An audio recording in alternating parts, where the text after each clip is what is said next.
Se encontró que el tatuaje, así como lo ha hecho en otras épocas, representa una forma de resistencia a modelos hegemónicos de belleza, sobre todo en estos tiempos en los que se busca mucho la perfección. El tatuaje sí llegó un momento en el que se fue como por el lado de la moda y ya era como de las personas se tatuaban por tatuarse, pero actualmente está regresando también a esa parte rebelde que mantiene. Y entre otras conclusiones está, bueno, la apropiación del cuerpo a través del tatuaje como una forma de empoderamiento, casos de sexismo y acoso que existen actualmente, sobre todo hacia mujeres que son sexualizadas por tatuarse, y también se encontró que algunas tatuadoras tienen malas experiencias con sus clientes masculinos, porque todavía se cree que porque una persona está siendo amable contigo quiere decir que quiere algo, entonces es algo que en su trabajo les representa un obstáculo. Y también el serio machismo que existe todavía y el sexismo, porque se cree que el trabajo de las tatuadoras no va a ser nunca como el de un tatuador, o que es una práctica de hombres. Entonces aún falta enfrentar ese estigma. Y a pesar de que existe todavía discriminación hacia las personas tatuadas y hacia quienes ejercen la profesión de tatuar, ya se nota una aceptación creciente, incluso personas que anteriormente se mostraban renuentes a aceptarlo, muestran curiosidad y hasta incluso han considerado tatuarse. Y eso sería todo. Muchas gracias, María José. Pues adelante, Fernando, compártenos un poco de investigación. Bueno, mi investigación es más que nada un análisis de contenido, donde, bueno, se habla sobre las representaciones sociales, género, el presocentrismo dentro del cine, haciendo un análisis comparativo sobre las películas Malos Hábitos y Las mujeres de verdad tienen curvas. Estas dos películas nos hablan como dos contrastes diferentes donde cada uno tiene un concepto propio del cuerpo y el cómo la misma representación social ha ido generando un estigma hacia el cuerpo de la mujer. En el caso de la película Malos Hábitos nos hablan sobre 3 casos de esta índole, donde vemos a una monja haciendo una flagelación hacia su cuerpo con tal de tener un como estado divino.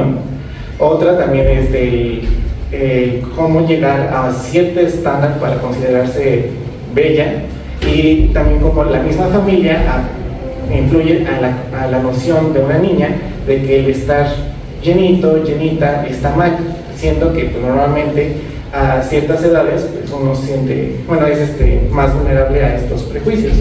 En contraste a la otra película, que es la de Mujeres de verdad tienen curvas, donde nos habla sobre el autodescubrimiento y el empoderamiento de sentir el cuerpo como lo es uno mismo, gozando de su libertad, de la misma sexualidad. Esto se va más que nada por las representaciones sociales que se transmite dentro del ámbito audiovisual. Ese es el planteamiento más o menos del problema. La pregunta aquí general es ¿cuáles son los discursos que connotan las representaciones sociales del peso, del cuerpo, del pesocentrismo en las películas antes mencionadas? Y pues el objetivo pues es llegar a contestar a esta pregunta. Dentro de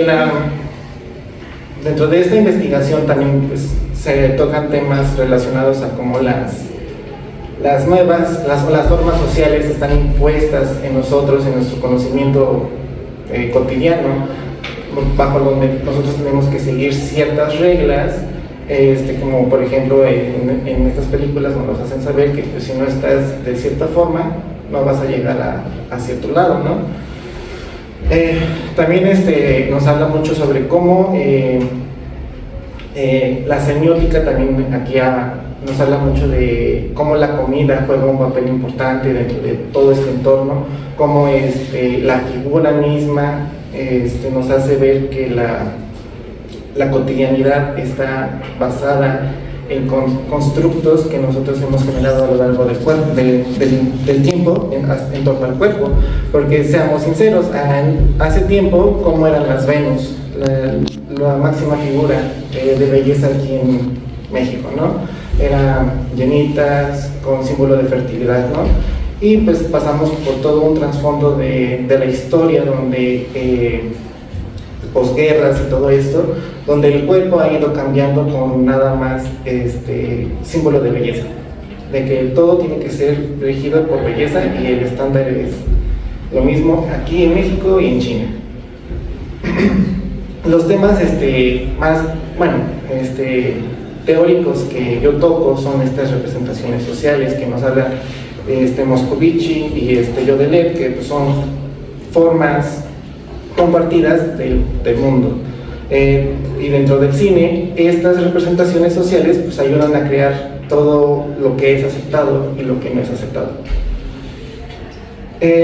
También hablo sobre cómo el cuerpo es una construcción social, pues el cuerpo es modelado por los discursos sociales y que pues sinceramente no es algo natural. Una figura totalmente esquelética no es algo natural que tendría que verse en una pantalla. Y pues también como entornos como la familia, la medicina o incluso la religión pueden llegar a ser de gran influencia en este constructo social. Y pues no cabe dejar de lado que también se toca mucho la perspectiva de género, cómo el género genera un discurso de poder sobre el mismo cuerpo, en este caso el poder sobre el cuerpo femenino, que no es más bien funciona como una herramienta que produce y refuerza pues, las mismas normas que nos vienen inculcando desde hace mucho y que pues, realmente pues, no está bien, como desde que la mujer tiene que estar curvilínea, que tiene que tener cierta altura, que tiene que cumplir con ciertos estereotipos en rostros, en facciones y todo eso, cuando pues realmente la historia nos ha hecho ver que no siempre ha sido así. Y bueno, en conclusión, en estas películas podemos ver este contraste que nos genera como que este conflicto social, donde la parte mala, que es seguir como que estas normas impuestas por un poder más allá arriba, pues causa autodestrucción a uno mismo y a la misma sociedad, mientras que en el contraste de la segunda película mencionada, pues nos hace ver más cómo aceptar un cuerpo que en su complejidad como ser puede llegar a la felicidad misma y a la caracterización de un personaje bien estructurado. Muchas gracias por tu atención. Abigail, por favor. Bueno, mi tema de investigación es un estudio comparativo de los estereotipos, roles y representaciones de los personajes femeninos protagónicos y antagónicos de dos películas que son La Bella Durmiente y Maléfica, 2 años que se ponen en comparación desde los años 50 hasta los años 2000, ya hablando 2010, que está cercano al 2025 más o menos.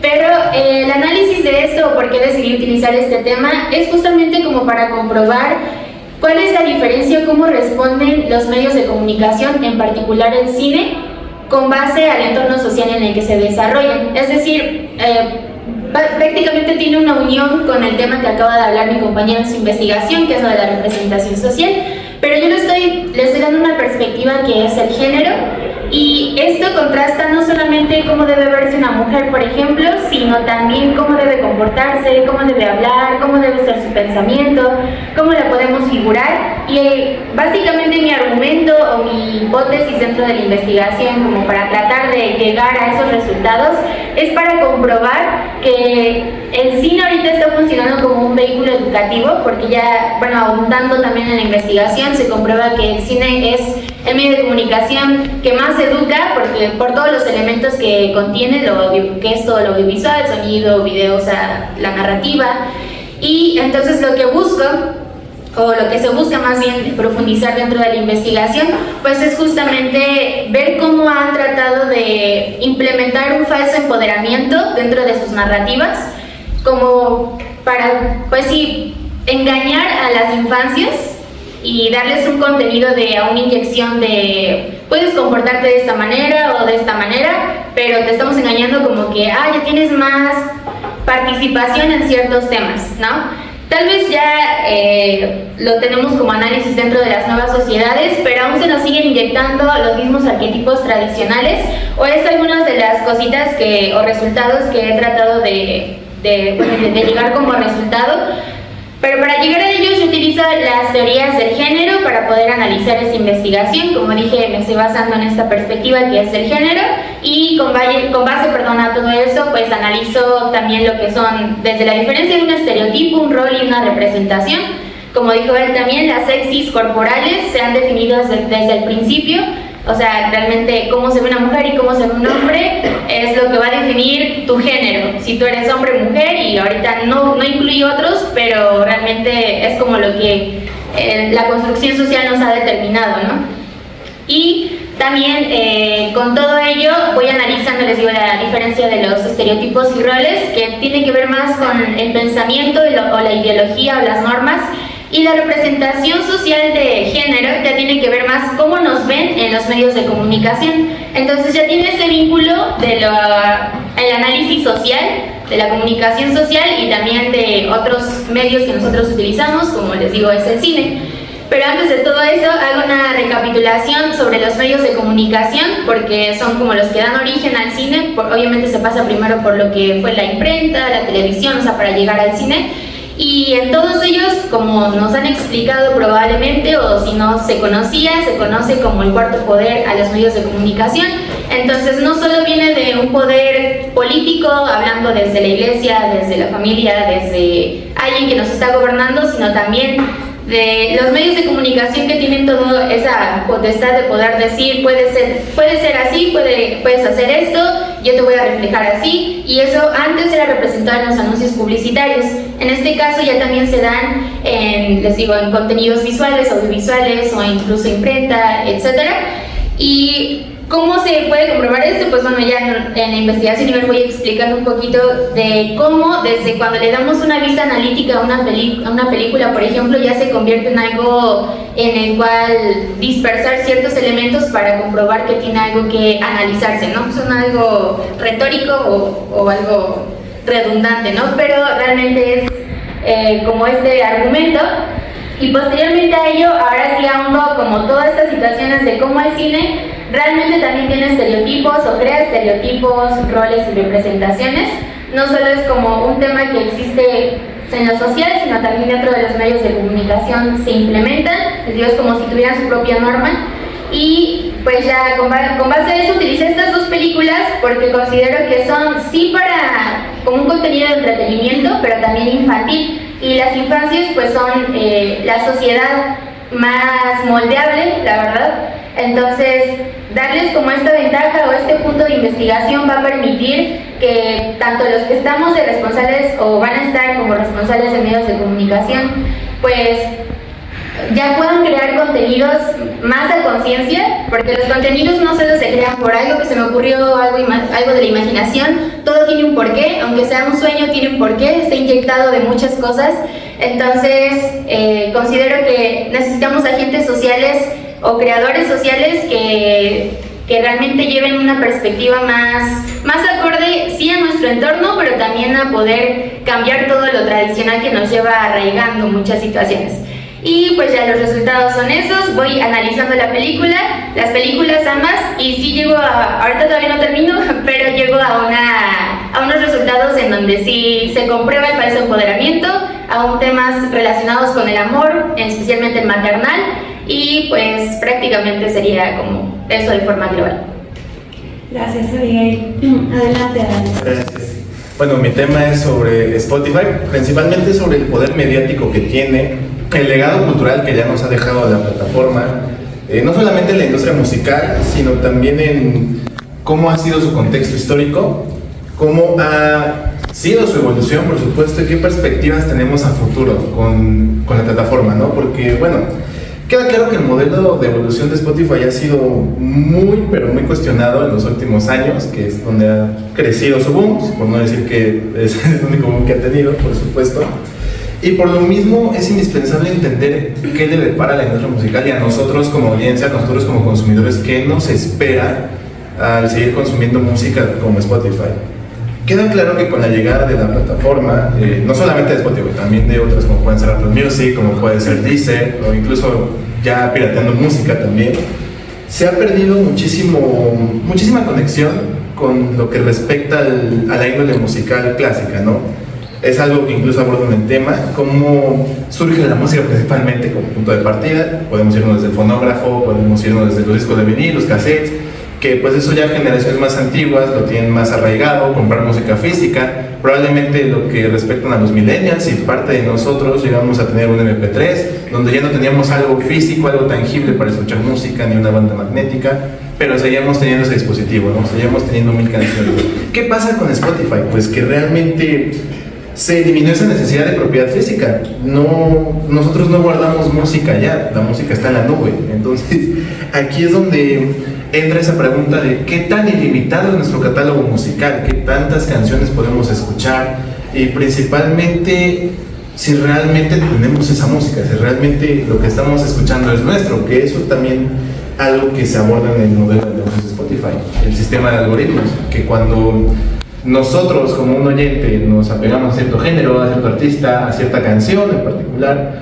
pues realmente se nos encasilla en el mismo. Entonces, a diferencia de como fue en décadas anteriores con los discos de vinilo o buscando CDs, ya no tienes esa disponibilidad de encontrar nuevos artistas si no los buscas, sino que Spotify te da los nuevos artistas que quieren que sean escuchados. Los motivos también se abordan en la investigación, si ya puede ser a modo de remuneración, si ya puede ser realmente con una impresión a nivel regional, porque no escuchamos lo mismo aquí a lo que se escucha en el norte de nuestro país, sin irnos tan lejos. No se escucha la misma música en Brasil, y un ejemplo muy sencillo de esto es encontrar las listas que el propio Spotify nos proporciona del top 50 global, que nos damos cuenta que hay artistas contemporáneos en inglés, incluso en francés, en portugués, y si nos vamos al top 50 en México es muy diferente, es completamente diferente.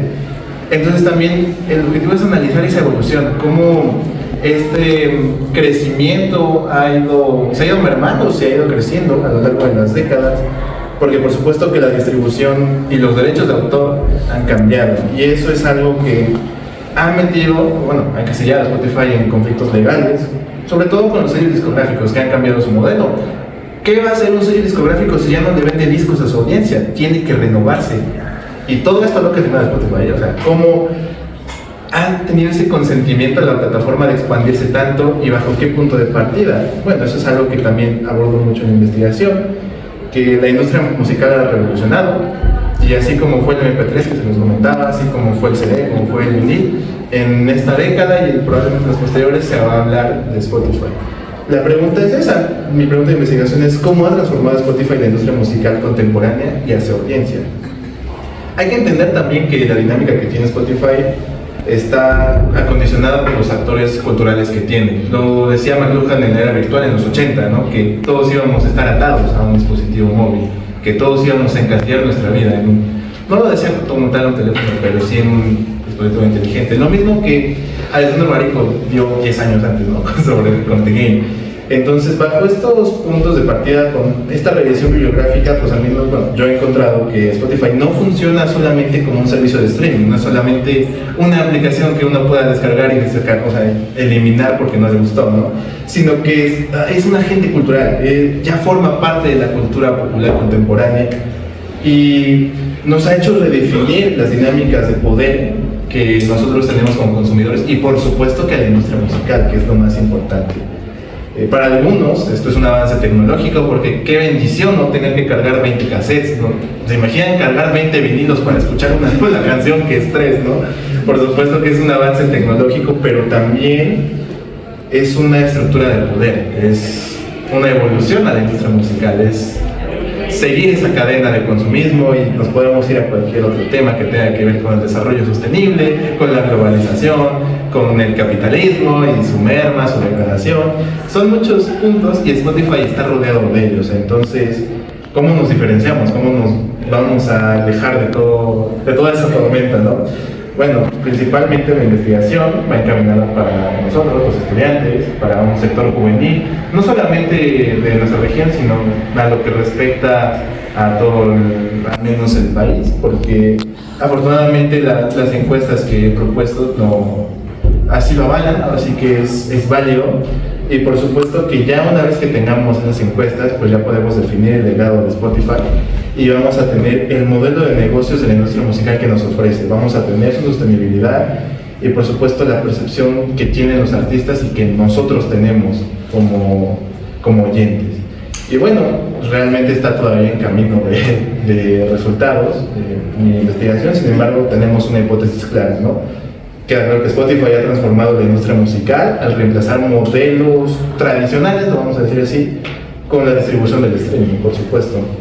Esto mediante ya sea listas personalizadas, las pelis que nosotros hacemos, principalmente también con la visibilidad del algoritmo, que también tocamos los temas de la inteligencia artificial, del Big Data, que son contemporáneas y que cambian cada minuto probablemente. Todo esto adaptado con las exigencias que uno como oyente requiere, que uno como consumidor exige al momento de pagar el premio, porque eso es otro punto muy importante.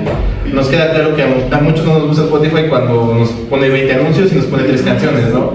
Entonces es también un sistema muy diferente a cómo te trata la plataforma, a cómo no lo haces si no pagas. Y ahí va mi hipótesis más o menos, cómo se consume la música hoy en día con Spotify. Muchas gracias. Muchas gracias, Adán. Entender un poco el estilo de vida de las fanáticas en cuestión a sus prácticas, los comportamientos y las actitudes que tenían, pues en relación a, en este caso, a los conciertos que tuvieron en México. Yo utilicé a las fanáticas del grupo de K-pop Stray Kids, que se hace llamar Stay. Una etnografía, pues básicamente es un método de investigación cualitativo que utiliza técnicas de la etnografía tradicional, como lo son la entrevista a profundidad y la observación participante. Utilicé esto porque pues quería conocer un poco los aspectos o las dinámicas de una comunidad específica, pero en una red social como fue Facebook. Para poder medir el estilo de vida de estas fanáticas se hizo también un análisis de contenido de 25 publicaciones en la misma página de Facebook pues de estas fans. De los objetivos y de los resultados generales de la investigación fue la nueva cultura participativa de Henry Jenkins, que habla en su libro Fan Lovers Videojuegos, la cultura de colaboración. En esa menciona 3 puntos principales de esta nueva cultura, que son cómo la tecnología permite la interconexión entre, pues en este caso, las seguidoras, como en una red social pueden las fanáticas no solo convivir, sino crear y consumir diferente contenido específico a su gusto musical. Y los otros 2 puntos son relacionados a cómo las industrias a los espectadores. Este es un punto diferenciador en la industria musical coreana, porque pues las empresas generalmente buscan realizar o saturar de contenidos de sus artistas específicos. Todo esto para tener crear una comunidad específica que son sus fans.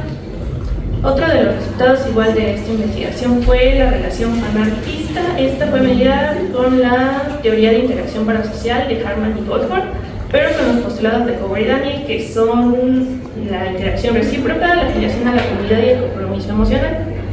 En este resultado fue porque pues esta teoría se basa más en que no solo los fanáticos o los seguidores son los que interactúan, sino que también los artistas y las empresas generan esta interacción entre los fanáticos para poder crear una comunidad específica. Normalmente en este resultado vemos que los fanáticos son los que pues realizan esa conexión con el artista, con su determinado gusto, pero aquí también ahora entra el artista o el idol, que también busca crear esa interacción, esa relación con los mismos fanáticos para poder crear una comunidad específica y poder pues mantenerla y que lo siga posicionando, no sé, en las listas o en las listas musicales. Y también gracias a esos resultados y otros se realizó, mediante el análisis de las publicaciones, también las fanáticas, digamos que realizaron ciertas tendencias específicas o ciertos comportamientos específicos en su estilo de vida, tanto individual como colectivo. Y de ahí salió una categorización o una clasificación de lo que son las fanáticas, que se dividió en 4 tipos. El número 1, que es la fanática suave, así está llamada, que es esta fanática que prioriza al artista sobre ella misma y trata de que ese artista o ver al artista como una figura idealizada perfecta donde no comete errores y si los comete, pues digamos que son justificables.